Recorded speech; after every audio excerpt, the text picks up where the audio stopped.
Hey everybody, Gage here from Sharp. Thank you so much for tuning in. It's a pleasure to have you with me as always. Now, if you've ever been to the shop before, you know how much I love finding that perfect blade or set of knives for my customers.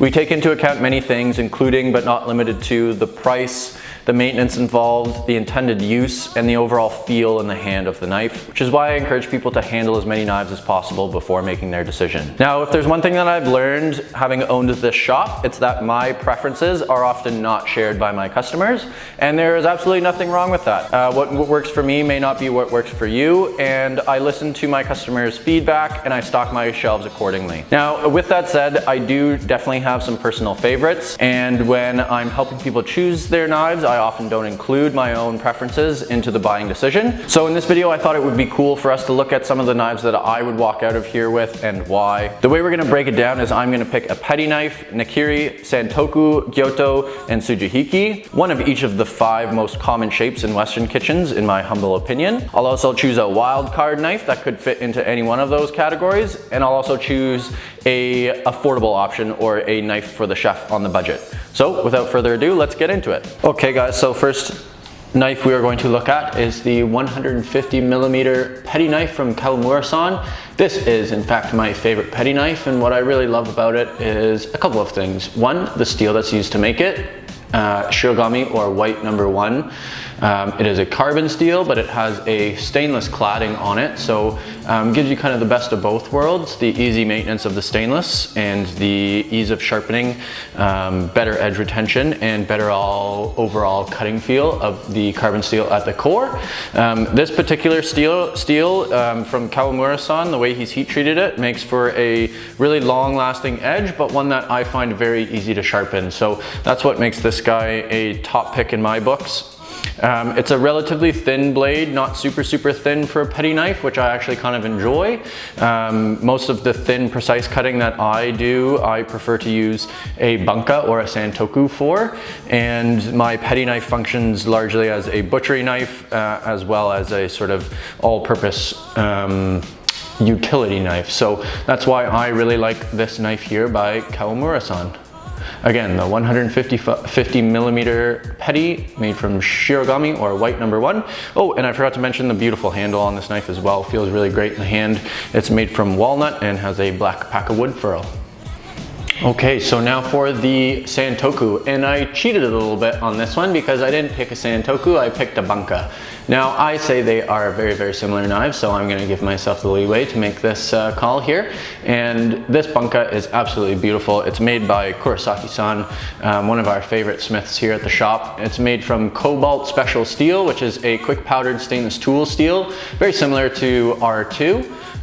This is from his newest offering, which is his Reijin line, meant to emulate thunder and lightning is the finish, this beautiful hand-hammered finish. As is normal from Kurosaki-san, the fit and finish on this knife is absolutely amazing, near perfect, although we all know that is not possible. Profile, edge geometry, everything that I look for in a knife is in this bunka here. Looks beautiful, feels great in the hand, super thin behind the edge, and I'm a huge fan of quick powdered stainless tool steels. I think that they are great steel options for most people, as they are easy to maintain and hold a great edge.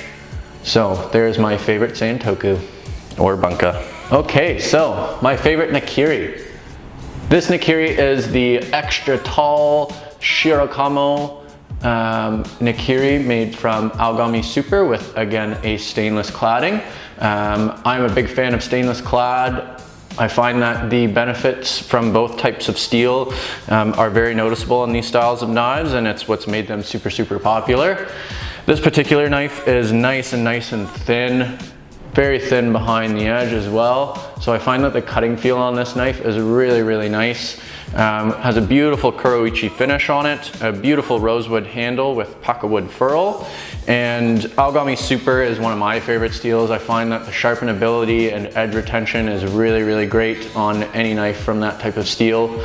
And like I said, these guys are nice and thin, and most notably nice and tall, so you have tons of space for your knuckles when you're doing this up and down chopping motion, and no longer will you shave off your fingers. I know that I've done that a couple times and it does not feel good, so that that. This extra tall nikiri from Shirokamo really helps with that, and is what makes this my favorite nikiri in the shop. Now we're taking a look at the 240mm Giotto by Shigeki Tanaka, made from R2 steel with this beautiful Damascus pattern on it, featuring a walnut handle and packwood ferrule. Really outstanding knife, very easy to maintain, checks all of my boxes, is nice and thin behind the edge, nice and thin at the spine as well, has great balance, balances pretty far forward, which is definitely my preference. I really like the weight of the knife in the blade because I feel like it does all the work for you.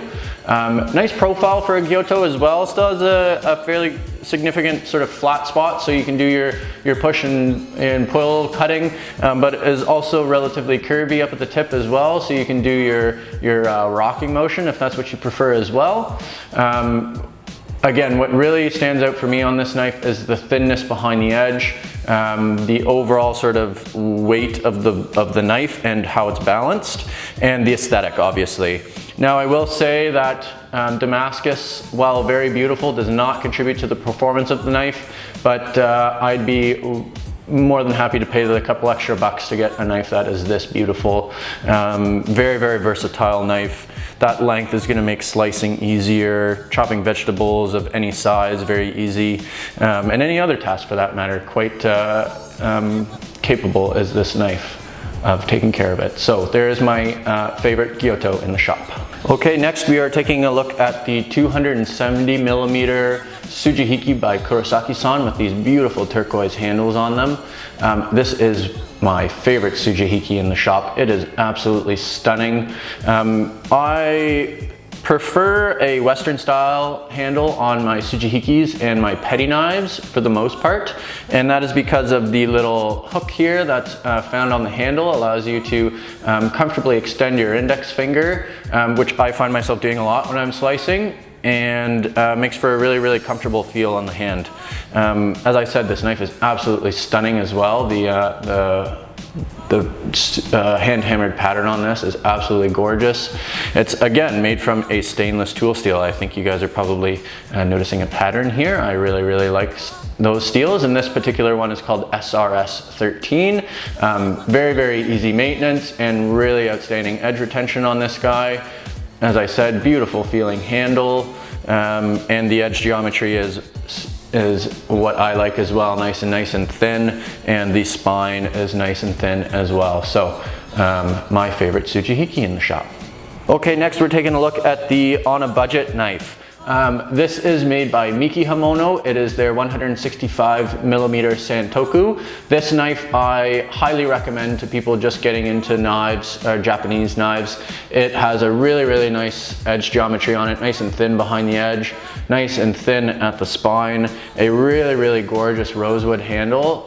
This handle is usually found on knives at a much higher price point than this, so you're getting a bit of a steal with the handle on these guys. It feels very comfortable on the hand. The knife overall is quite light, and again, like I said, very thin behind the edge, so I find the cutting feel on this knife is more resemblant of a knife double its price tag.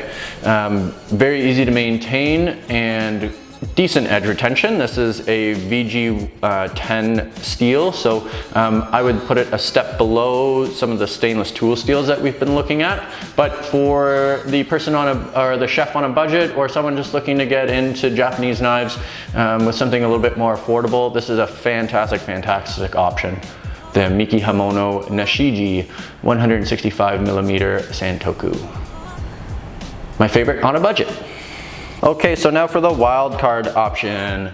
This is the 150mm Hanazuki from Goko Hamono, made from white #1 or Shirogami #1 carbon steel with a stainless cladding. This knife is used for butchery or for breaking down chicken, small game, any other sort of butchery tasks that you can think of, deboning larger pieces of meat, trimming off excess fat and sinew from larger pieces of meat as well. They are a little bit thicker behind the edge by design, as these are going to come in contact with bone and cartilage, And though it is still not meant to go through bone, it's going to be a little bit more resilient than your average petty knife that is typically going to be a little bit thinner behind the edge.